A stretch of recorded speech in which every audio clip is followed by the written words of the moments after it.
Dr. Kary Mullis was awarded the Nobel Prize for his invention of the polymerase chain reaction, the PCR. The PCR is a method of analysis and wasn't designed to test for a virus. Mullis explains why. And with PCR, if you do it well, you can find almost anything in anybody. It starts making you believe in the sort of Buddhist notion that everything is contained in everything else, right? I mean, because if you can amplify one single molecule up to something that you can really measure, which PCR can do, then there's just very few molecules that you don't have at least one single one of them in your body, okay? So that could be thought of as a misuse of it, just to claim that it's meaningful. The PCR test can potentially find anything you are looking for, depending on how high you turn it up. And this is exactly what has been done. The official protocol given for the PCR testing of COVID-19 created a floodgate of false positives to skew the results. They call it asymptomatic because it's a lie. These people don't have symptoms because they don't have COVID-19. They do it today because they've done it in the past and always gotten away with it. 30 years ago, Anthony Fauci, head of the NIH, made a name for himself by pushing for higher doses of the deadly drug AZT, an old cancer chemotherapy too dangerous for approval, onto AIDS patients.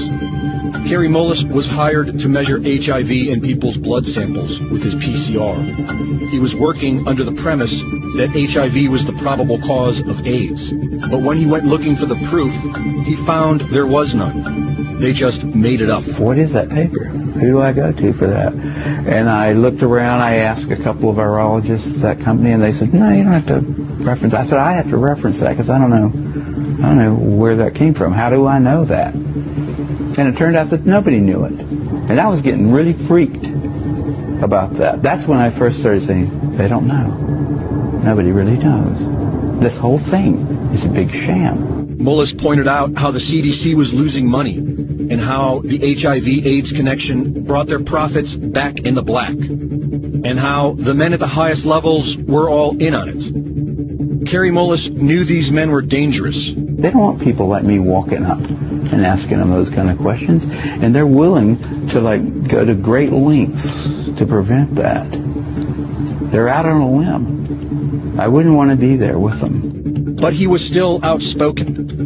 When ABC's Nightline approached him about doing a documentary on his work, Mullis convinced them to cover the HIV debate after nearly a decade of ignoring it. In a 1994 interview with Celia Farber for Spin magazine, Kary Mullis expressed how he really wanted to expose Anthony Fauci and Robert Gallo.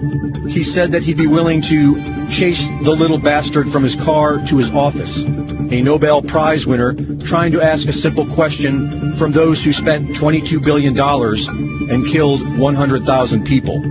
It has to be on TV. I'm not unwilling to do something like that. Unfortunately, not many people were listening back then. And on August 7th, 2019, just about 3 months before the first utterance of COVID-19, Kary Mullis, age 74, a Nobel Prize winner, inventor of the PCR test, a man who was once willing and eager to expose Anthony Fauci, quietly died of pneumonia. The timing of it all is mysterious to many of us.